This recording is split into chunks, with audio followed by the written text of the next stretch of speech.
$9,000 a month. That was the dream salary they offered me just to guard Mr. Black's isolated mansion. It felt like a blessing, but I had no idea I was signing my own death warrant. On my very first night, the maid, Emma, vanished after a horrifying shriek. The next day, they replaced her with Claire. When bloodstains began appearing and disappearing in the corridors, I knew this was no ordinary mansion. Turn off the lights and step carefully into the world of shadows, mysteries, and forgotten legends. But before the story begins, subscribe, leave a like, and join the Whitebeard Stories journey. Now, let the story begin. My story began when I graduated from college with a low GPA, which prevented me from landing a dream job in my field.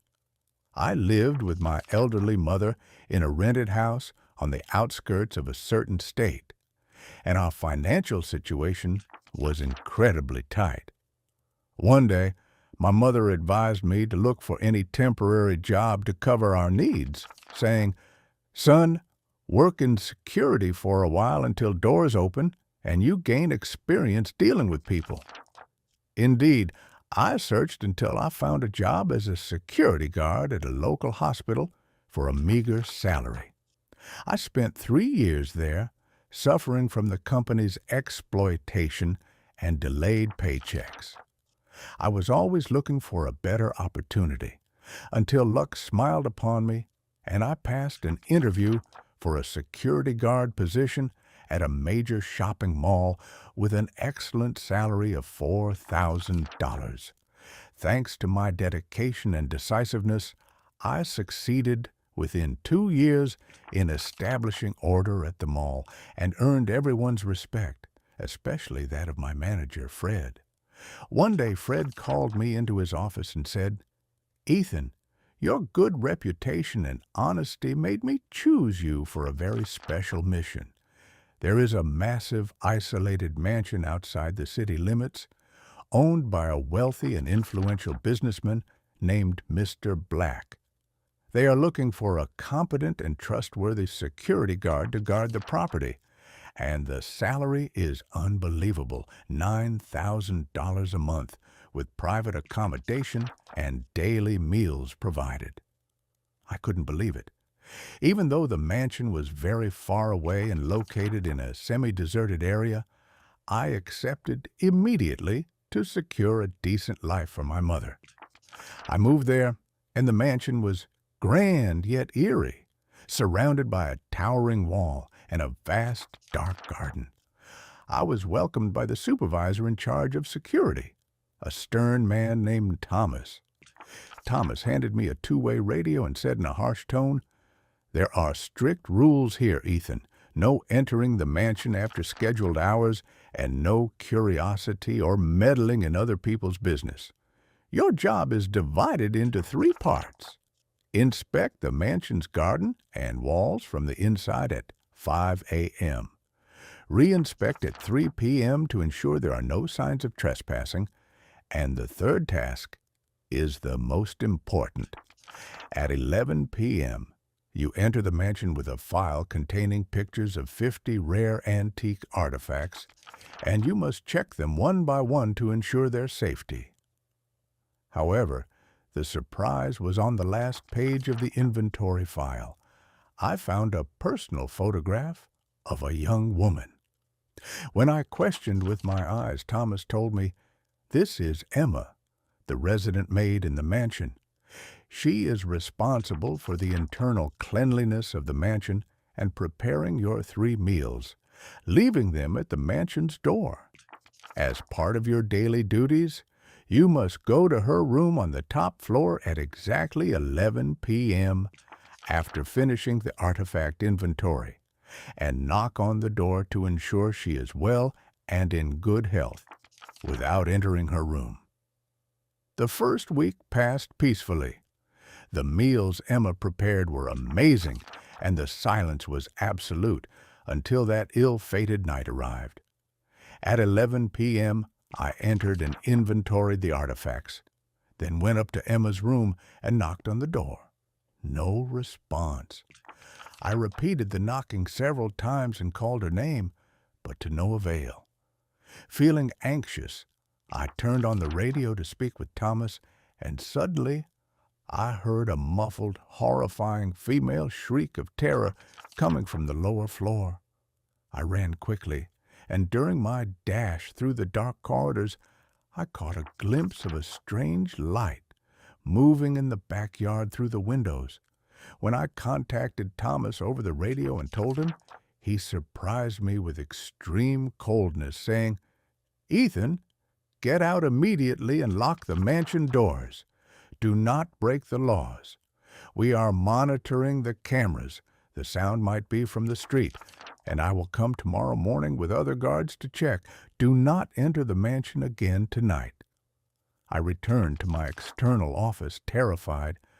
How did Thomas know I was inside the mansion when he had just said he was far away handling an emergency? Something was wrong. The next day, Thomas arrived with 2 guards, entered the mansion for half an hour, and then came out to tell me, "We spoke with Emma. She is fine, but she requested no direct contact with you because she gets anxious around men. Accordingly, the task of checking on her has been canceled, and her picture has been crossed off the file."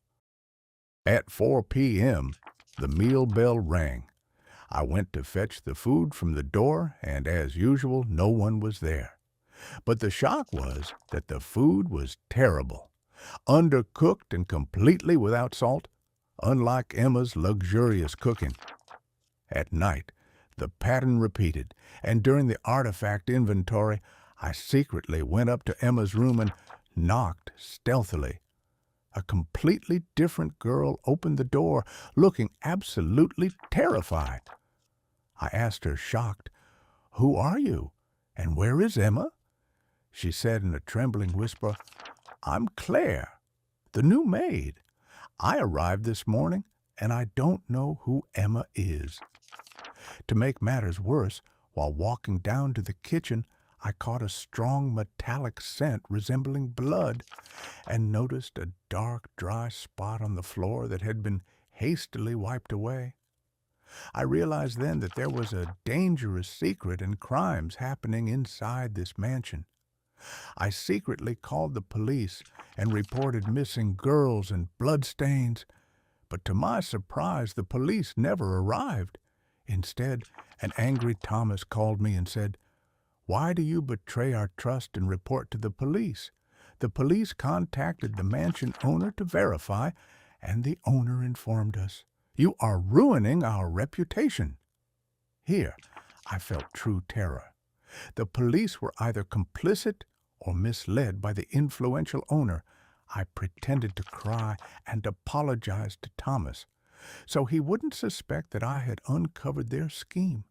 I had no choice but to contact my old manager, Fred, whom I trusted deeply.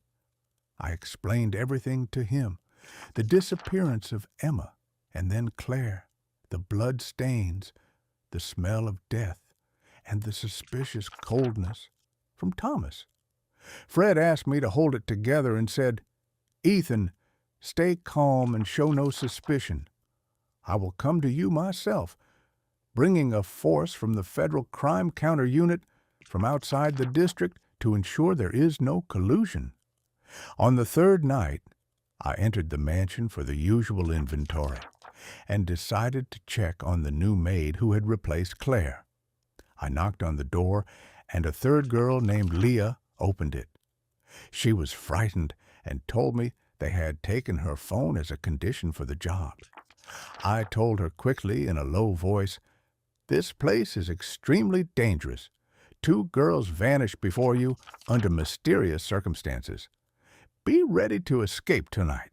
Help is on the way."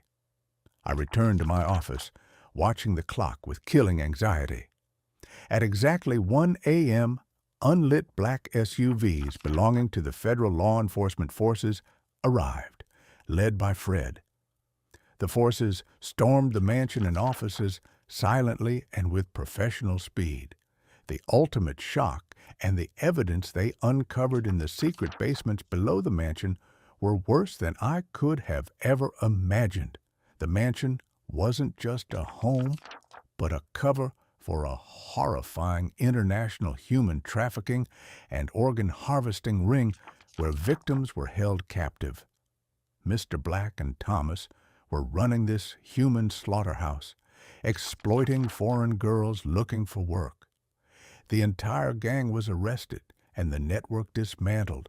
The girls and I survived thanks to my intelligence and timely intervention. I returned to my mother and to my previous job with Fred, knowing for certain that behind luxurious doors, the most hideous types of human monsters can sometimes hide. Every story leaves a mark, but some marks never fade. If you enjoyed tonight's story, subscribe, leave a like, and return for the next tale hidden in the shadows. Until next time, keep the lantern lit